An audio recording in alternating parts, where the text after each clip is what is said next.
प्रवाह मंथन परिवार के सभी सम्मानित सदस्य एवं इस वीडियो को सुनने और देखने वाले सभी प्रबुद्ध जनों को दिवाली भैया दूज का अ, हमारे तरफ से शुभकामनाएं। मित्रों, बहुत दिनों के बाद ये वीडियो मैं बना रहा हूँ। कई लोग ये व्यक्तिगत रूप से फ़ोन करके कहा कि आप व्यक्तिगत जो पहले वीडियो बनाते थे, चुनावी विश्लेषण होते थे और भी समसामयिक विषयों पर होते थे, क्यों ना उसको बनाया जाए जो है। तो बीच में कुछ ऐसी परिस्थितियाँ स्थितियाँ हो गई, कोरोना का भी रहा और बीच में से बहुत से कारण रहे कि मेरा थोड़ा सा मन इससे उचट गया जो है। लेकिन अब मैं ये प्रयास करूँगा कि आपको नियमित रूप से जो है हर विषय पे जो भी हमें लगेगा कि ये वीडियो इस पर बनाने योग्य है विषय जो उस पर आपके सामने प्रस्तुत करूँगा। और आप लोगों से भी मेरी ये प्रार्थना है कि आपको भी जो भी विषय, चाहे वो कोई सामाजिक हो, राजनीतिक हो, किसी भी तरह का जो भी आपको लगे नहीं इस विषय पे एक वीडियो आपको बनाना चाहिए, वो आप कृपया हमारे कमेंट में ज़रूर लिखें जो है। क्योंकि वही चीज़ें हैं जो हमें हमें हमारा उत्साह बढ़ाती हैं। और प्रत्येक विषय को लेकर के मैं समुचित अपने विचार जो है वीडियो के माध्यम से आप लोगों को भेजूँगा, दूँगा जो है। आज का ये जो मेरा वीडियो है, चूँकि बहुत दिनों के बाद से शुरू हुआ है, तो मेरा मन किया कि थोड़ा अध्यात्म की तरफ कुछ विचार अपने व्यक्त किए जाएँ। और मेरा आज उसी संदर्भ में ये वीडियो है, पूजा के संदर्भ में है कि पूजा किसकी की जाए, किस लिए की जाए, क्यों की जाए। ये एक आज का मेरा ये टॉपिक है और इसी पे हम चर्चा करेंगे। सामान्यतया अगर हम देखें तो व्यक्तिगत अपने जो भी परेशानियां हों या अपना स्वार्थ हो, उस सिद्धि के लिए ही हम अपने इष्ट देव के पास अपने प्रार्थना करते हैं।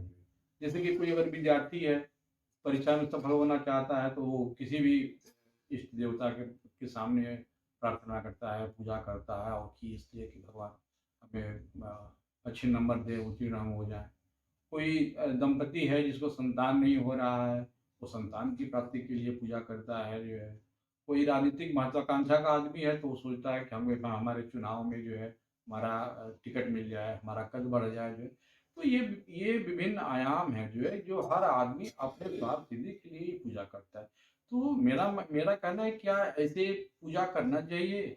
ये क्या पूजा उचित है या नहीं है जो?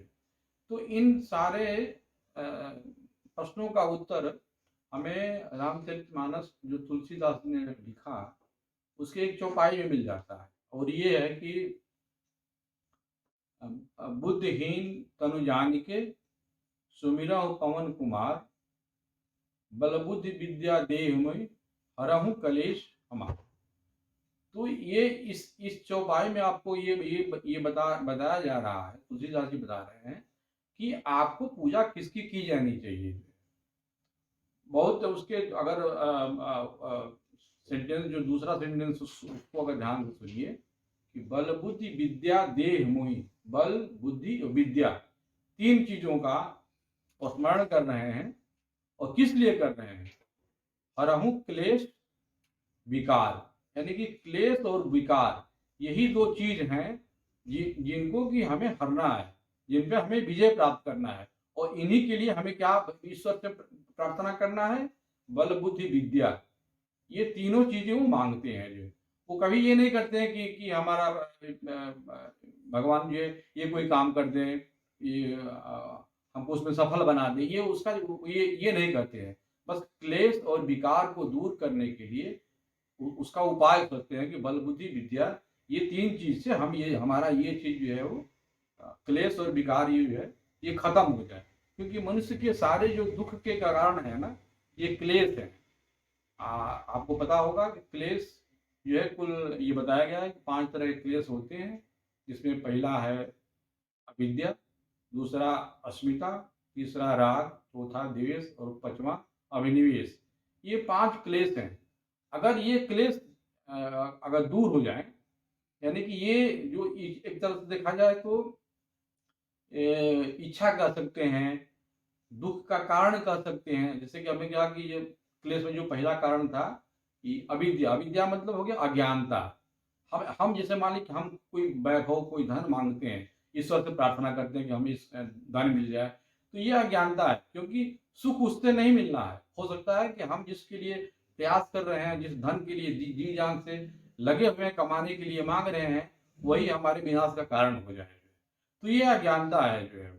आदमी को ये समझना चाहिए कि हमारा जीवन कैसे उपयोगी होगा दूसरों के लिए, वो चीज उसके बारे में जो है ईश्वर से प्रार्थना करना है। तो ये जो क्लेश हमने बताया पांचों जो है, इनको दूर करने के लिए हमें ईश्वर से प्रार्थना करनी चाहिए। और ईश्वर हमें देता क्या है? ईश्वर हमें ज्ञान, वो कौन सा ज्ञान? जो कल्याणकारी हो। और ये कल्याणकारी ज्ञान वो होता है जब हमारे अंदर हमारा ज्ञान का जो विवेक, और विवेक से प्रज्ञा, इस स्तर पे जब हम अध्यात्म की तरफ बढ़ते हैं, तब ये ज्ञान जो है उचित होता है और वो कल्याण के लिए कार्य करता है जो है। तो हमें प्रार्थना भी भगवान से इसी की जानी चाहिए।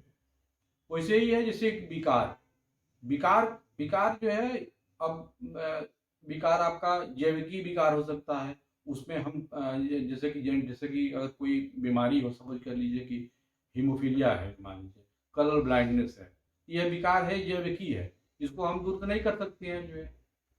वैसे शारीरिक अपंगता है, ये दूर कर सकते हैं जो है। तो हमें इसके बारे में सोचना है, हमें जो मानसिक जो विकार है उसको दूर करने के लिए अपना हम आध्यात्मिक स्तर जो है ऊंचा करेंगे। अब मानसिक विकार में हम देखते हैं कि उसमें उसमें कितना सद्गुणी विकार है और कितना जो है तीन तीन गुण होते हैं, रजोगुण, सत्वगुण, तमोगुण। तो हम सद्गुण के अलावा जो तमोगुण, रजोगुण है, हमें उन गुणों को छोड़ करके जो विकार होते हैं उनको छोड़ना होता है। इसीलिए कहा जाता है कि विकार भी कहीं अच्छा होता है और कहीं खराब होता है। जैसे अगर विकार सद्गुणी है तो वो विकार अच्छा है और वो मानव कल्याण के लिए उसका उपयोग किया जा सकता है। जैसे कि जब श्री राम भगवान को जब सागर पार करना था, उन्होंने बहुत विनती किया समुद्र से, और फिर भी वो अपना रास्ता नहीं बताया जो है, तब उन्होंने क्रोध अपना जताया। देखिए, क्रोध जो है एक तरह का ये विकार है, ये नहीं होना चाहिए। लेकिन यह यहाँ पे जो क्रोध है वह सद्गुणी क्रोध है, यानी कि किसी अच्छे कार्य के लिए हो रहा है। अच्छा कार्य क्या है कि हम एक रावण जैसे जो पापी कह सकते हैं उसको, या अधर्मी कह सकते हैं जो है, जो समाज के लिए वो हितकारी नहीं है, उसको मिटाने के लिए, मारने के लिए जो है भगवान राम ने वो पुल का निर्माण करने जा रहे थे, तो उसमें वो रास्ता नहीं दे रहे थे। तो यहाँ पे जो क्रोध जो उत्पन्न हुआ समुद्र के प्रति, इस क्रोध को हम जो है, ये एक तरह से क्रोध विकार जरूर है, लेकिन यह क्रोध सद्गुणी है, इसलिए यह स्वीकार्य योग्य है।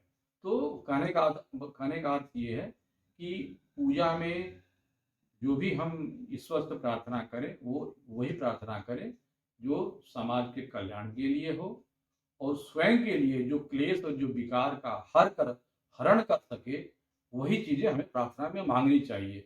न कि हमें ये कहना चाहिए कि हमें संतान की प्राप्ति हो जाए, हम किसी परीक्षा में पास हो जाए, या अपने स्वार्थ पर कोई प्रार्थना करें। तो बल, बुद्धि, विद्या, इन तीनों से ही जो है हम ये क्लेश और विकार का हम सामना कर सके, हरण कर सके। प्रार्थना में हम सबको यही मांग करनी चाहिए। तो ये वीडियो मेरा आज का ये पूजा पे रहा है। मित्रों, मैं ये अगला जो वीडियो है मैं ये बताऊंगा कि जनरली जो लोग हम पूजा में या कभी कभी माला वगैरह हम जो जपते हैं, तो उसके माला जपने के सही तरीके क्या है। हमने बहुत लोगों को देखा है माला जपते हुए, वो अशुद्धि के तौर पर माला जपते हैं। तो कैसे माला किस रूप में जापा जाए है, जिससे कि अंतःकरण विशुद्ध हो और आप उसका कुछ लाभ भी मिले। तो अगला वीडियो माला के ऊपर मेरा जरूर देखिए, और ये वीडियो कैसा लगा इस पर मुझे कमेंट कीजिए। और मैं आपको फिर दोहरा रहा हूँ कि आपको कोई टॉपिक समझ में आता है कि इस टॉपिक पे हमें बोलना चाहिए, तो हमें कमेंट में जरूर लिखिए। नमस्कार।